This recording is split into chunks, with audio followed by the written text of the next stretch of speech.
இந்த 2025 வருடம் ஏதாவது நமக்கு ஒரு நல்ல செய்தி கிடைக்குமா என்பதில் எல்லாருக்கும் எதிர்பார்ப்பு என்பது இருந்து கொண்டு தான் இருக்கிறது. இந்த வருடத்தில் 3 கிரக பயிற்சிகள் இருக்கிறது. அதாவது மார்ச் மாதம் கடைசியில் முதலில் சனி பயிற்சி என்பது இடம்பெற இருக்கிறது. பிறகு மே மாதத்தின் நடுப்பகுதியில் ராகு பெயர்ச்சி, ராகுவுடன் சேர்ந்த கேது பெயர்ச்சி மற்றும் குரு பெயர்ச்சியும் இடம்பெறவிருக்கிறது. முதலில் இது நாள் வரை கும்பராசியில் இருந்த சனீஸ்வர கிரகம் இப்பொழுது மீனராசிக்கு சஞ்சாரம் செய்ய இருக்கிறார். மீனராசியில் இருக்கக்கூடிய இந்த ராகு என்ற கிரகம் எதிர் திசையில் கும்பராசியை நோக்கி வரவிருக்கிறார். இந்த பக்கம் கன்னிராசியில் இருக்கக்கூடிய இந்த கேது என்ற கிரகம் சிம்ம ராசிக்கு வர இருக்கிறார். பிறகு குரு பெயர்ச்சியின் பொழுது இது நாள் வரை ரிஷபராசியில் ஜென்ம குருவாக இருந்த குரு பகவான் மிதுன ராசியில் அமர்ந்து தனது சொந்த வீட்டை, அதாவது தனுர் ராசியை சமசப்தம பார்வையாக பார்க்க இருக்கிறார். இந்த பயிற்சிகள் ஒவ்வொன்றும் ஒவ்வொரு ராசிக்கும் என்ன தாக்கத்தை கொடுக்க போகிறது என்பதை இப்பொழுது நாம் விரிவாக காண இருக்கிறோம்.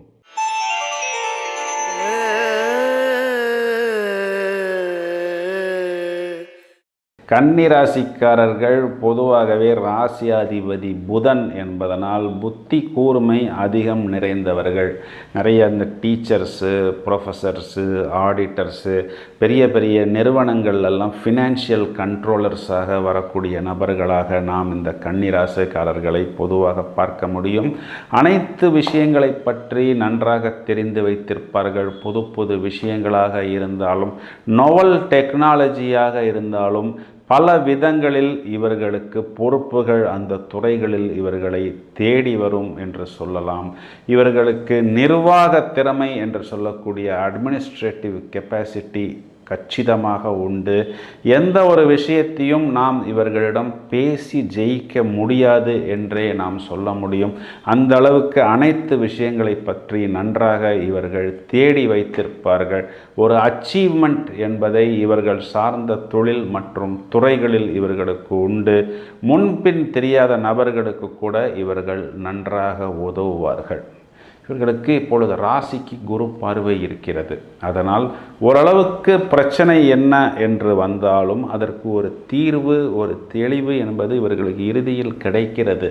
இருந்தாலும் இவர்கள் ஏராளமான மனப்போராட்டங்களை ராசியில் கேது பகவான் இருப்பதனால் அவரவர் வயதை சார்ந்து அனுபவித்து கொண்டிருக்கிறார்கள். இளம் வயதில் இருக்கக்கூடிய நபர்கள் புது புது பழக்க வழக்கங்களை பிடித்திருக்கிறார்கள். அந்த பழக்க வழக்கங்கள் எல்லாம் ஆரோக்கியமான பழக்க வழக்கங்கள் அல்ல. அதற்கு ஒரு விதத்தில் இவர்கள் அடிக்ட் ஆகிவிட்டார்கள். பிறகு அந்த பழக்க வழக்கங்களை இவர்களால் விடவும் முடியவில்லை என்ற ஒரு சூழ்நிலையில் அதனை மறைத்து கொண்டு ஏராளமான பணம் மற்றும் பொருளை விரயம் செய்து கொண்டிருக்கிறார்கள். நடுவயது நபர்கள் 7ஆம் வீட்டில் ராகு, 7ஆம் வீடு என்பது களத்திரம், அதாவது காமத்திரிகோணத்தில் வருகிறது.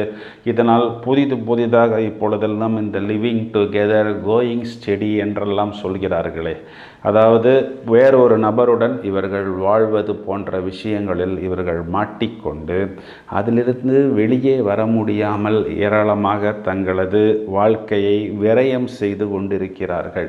வயதில் மூத்த நபர்களுக்கு உடல் ரீதியாக பிரச்சனைகள், தங்களது குடும்பத்தில் இருக்கக்கூடிய வயதில் மூத்த நபர்களால் மாமியார், மாமனார் அல்லது அப்பா, அம்மா, மாமா இந்த போன்ற வயதில் மூத்த நபர்களால் மன அழுத்தம், அது இடம் சம்பந்தப்பட்ட விஷயங்களாக இருந்தாலும் அல்லது குடும்பத்தில் சுபகாரியங்கள் சம்பந்தப்பட்ட விஷயங்களாக இருந்தாலும் அல்லது சம்பந்திகளால் இவர்களுக்கு பிரச்சனை என்று பல விதத்தில் ஒரு போராட்டம், எங்கு சென்றாலும் ஒரு தீர்வு இல்லை. சில நேரங்களில் நாம் எங்கே சென்று அழுவது என்று தனிமையில் பீச்சில் கூட அமர்ந்து அழுது கொண்டிருக்கிறார்கள் என்பதுதான் நிதர்சனமான உண்மை.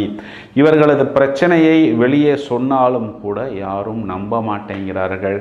இவை அனைத்துக்கும் காரணம் ராசியில் கேது, 7ஆம் இடத்தில் ராகு. 7ஆம் இடம் என்பது உறவுமுறை சிக்கல் என்பது திருமண வாழ்வில் மட்டுமல்லாமல் வியாபாரத்திலும் வியாபார கூட்டாளிகளாலும் இவர்களுக்கு பிரச்சனை என்பது வந்து கொண்டிருக்கிறது. முதல்ல இவர்களுக்கு ஒரு குட் நியூஸ் என்னவென்றால், ராசியிலிருந்து கேது வெளியே போகிறது. ராசிக்கு 6ஆம் இடத்தில் ராகு வருகிறது. மேலும் 6ஆம் இடத்தில் இருக்கக்கூடிய சனி 7ஆம் இடத்துக்கு வந்தாலும் இந்த கன்னிராசி அதிபதி புதனுக்கு சனி நட்பு கிரகம் என்பதனால் பெரிதாக இவர்களுக்கு ஒரு பிரச்சனையை கொடுக்காது. இருந்தாலும் 7ஆம் இடம் என்பது நமக்கு சில நேரங்களில் திருமணம் சம்பந்தப்பட்ட விஷயங்களில் ஏதாவது ஒரு சிக்கல், திருமணம் காத்திருக்கிறது என்று நாம் பக்கத்தில் போகும் பொழுது நாம் யாரை திருமணம் செய்ய போகிறோமோ அந்த நபரின் நன்னடத்தை இல்லாத ஒரு காரணத்தால், அவர் ஏற்கனவே திருமணம் ஆனவர் என்றோ அல்லது அவருக்கு ஏற்கனவே பலவிதமான நோய் தொல்லை இருந்தது என்றோ, கடன் தொல்லை இருந்தது என்றோ, இல்லை அவர்களது சான்றிதழ்கள் சம்பந்தப்பட்ட விஷயங்களில் சிக்கல் என்றோ, அவர்கள் கொடுத்த வாக்கை நிறைவேற்றாத ஒரு சூழ்நிலையில் இருக்கிறார்கள் என்றோ, திருமண சடங்குகளுக்கு நாங்கள் இவ்வளவு தூரம் செலவு செய்கிறோம் என்று சொன்ன நபர்கள் கடைசியில் பின்வாங்குகிறார்கள் என்ற ஒரு காரணத்தினாலோ, குறிப்பாக இந்த திருமணம் சம்பந்தப்பட்ட விஷயங்களில் சிக்கல்கள் என்பதை கொடுக்கும். நீங்கள் உங்களது விஷயங்களை உங்களது சூழ்நிலை சார்ந்து தெளிவாக எடுத்து ஒரு முடிவை எடுக்க வேண்டும். மேலும் அதற்கு நீங்கள் தேவைப்பட்டால் வெளிநபர்களையும் உபயோகம் செய்து கொண்டு கரெக்டான விஷயங்களை தேர்ந்தெடுக்க வேண்டும். உங்களது பழக்க வழக்கங்கள் நீங்களாகவே தாமதித்து கொள்ளக்கூடாது. அதாவது ஒரு விஷயத்தை நாளைக்கு பண்ணிக்கிறேன் பிறகு பார்த்துக்கலாம் என்று எப்பொழுதும் வேகமாக இயங்கக்கூடிய நீங்கள் மெதுவாக இயங்காமல் பார்த்து கொள்வது புத்திசாலித்தனம். ஏனென்றால் இந்த சாட்டன் என்பவர் உங்களை கொஞ்சம் லெத்தார்ஜிக்காக மாற்றுவார்.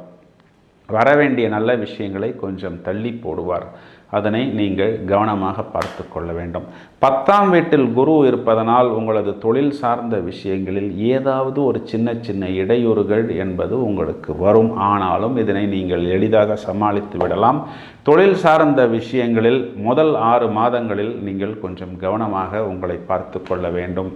பிறகு இவர்களுக்கு ராசியில் இருக்கக்கூடிய இந்த கேது என்பவர் ராசியை விட்டு வெளியே போவதனால் இவர்களுக்கு இது நாள் வரை ஏதோ ஒரு விஷயத்தை பறிகொடுத்தது போல், இழந்தது போல் இருந்த கன்னிராசி நபர்கள் இனி கொஞ்சம் யதார்த்தமாக மாறுவார்கள். அனைத்து விஷயங்களையும் கையில் எடுத்து நன்னடத்தையாக செயல்படக்கூடிய அமைப்பு.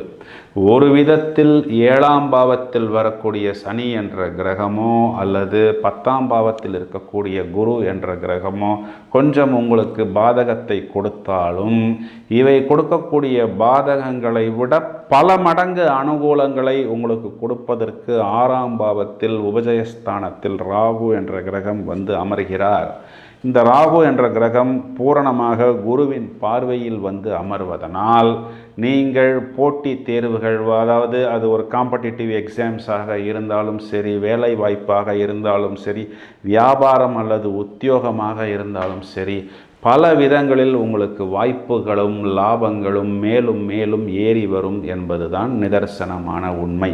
எனவே வரக்கூடிய நல்ல விஷயங்களை நீங்கள் கிரகித்து கொண்டு உங்களை மெருகேற்றிக் கொண்டு சிறகுகளை விரித்து நல்ல வாய்ப்புகளை நீங்கள் எடுத்துக்கொண்டு, குறிப்பாக இந்த மீடியா சம்பந்தப்பட்ட துறையில் இருப்பவர்கள், கலை சம்பந்தப்பட்ட துறை, இயல் இசை நாடகம் சம்பந்தப்பட்ட துறை, மருத்துவம் சம்பந்தப்பட்ட துறைகளில் இருப்பவர்கள், construction engineers, architects, interior decorations, இந்த ஆல்டர்னேட்டிவ் தெரப்பி, யோகா, தியானம், மெடிடேஷன் போன்ற துறைகளில் இருப்பவர்களுக்கு இந்த வருடம் தொடக்கமே அமர்க்களமான தொடக்கமாக இருக்கும். 2 விஷயங்களை மட்டும் கவனமாக பார்த்து கொள்ள வேண்டும். 7ஆம் வீடு திருமணம், களத்திரம், அங்கே சனி. 10ஆம் வீடு என்பது தொழில், அங்கே குரு. இந்த 2 விஷயத்தை மட்டும் நீங்கள் கொஞ்சம் கவனமாகவும் புத்திசாலித்தனமாகவும் பார்த்து கொள்ள வேண்டும். 2ஆம் வீட்டுக்கு குரு பார்வை என்பதனால் நீங்கள் கொடுத்த வாக்கை காப்பாற்ற முடியும். உங்களது கடன் பிரச்சனை என்பது முழுவதுமாக தீரும். 4ஆம் வீட்டை குரு பார்ப்பதனால் உங்களது வீடு வாகனம் சம்பந்தப்பட்ட விஷயமாக இருந்தாலும், மாத்தூர் ஸ்தானமாக 4ஆம் இடம் வருவதனால் உங்களுக்கு உங்களது வயதை அனுசரித்து தாயாருக்கும் அனுகூலமான பலன்கள் என்பது ஏற்படும். 6ஆம் வீட்டுக்கு குரு பார்வை என்பதனால் வம்பு வம்பு வழக்கு சம்பந்தப்பட்ட விஷயங்களிலிருந்து பூரணமாக வெளிவருவீர்கள். நோய் சம்பந்தப்பட்ட விஷயங்களிலிருந்து ஒரு தெளிவு கிடைக்கும். யதார்த்தமான ஒரு வாழ்க்கை முறைக்கு வரக்கூடிய காலகட்டம் இது. நாள் வரை நாங்கள் பல விஷயங்களால் வச்சு செய்யப்பட்டோம் என்று வருந்தப்படக்கூடிய நபர்களுக்கு இப்பொழுது இந்த 6ஆம் வீட்டில் வரக்கூடிய ராகு பூரணமான வெற்றியை கொடுப்பதற்கு தயாராக இருக்கிறது. வழிபாடு என்று வரும்பொழுது இவர்கள் வியாழக்கிழமைகளில் குரு வழிபாடு செய்வதும், சனிக்கிழமைகளில் ஆஞ்சநேயர், நரசிம்மர், லக்ஷ்மி நரசிம்மர் வழிபாடு செய்வதும், ஒரு முறை திருநள்ளாறு சென்று நலத்தீர்த்தத்தில் இவர்கள் நீராடி சனி பகவானுக்கு பரிகாரங்கள், அன்னதானம், அபிஷேகம் செய்து பிசிக்கலி சேலஞ்சு பர்சன்ஸ் அவர்களுக்கு இவர்களால், அதாவது அந்த மாற்றுத்திறனாளிகளுக்கு முடிந்த உதவிகளை செய்வதன் மூலம் மேலும் இவர்கள் மேன்மை பெற முடியும். வாழ்த்துக்கள். நன்றி.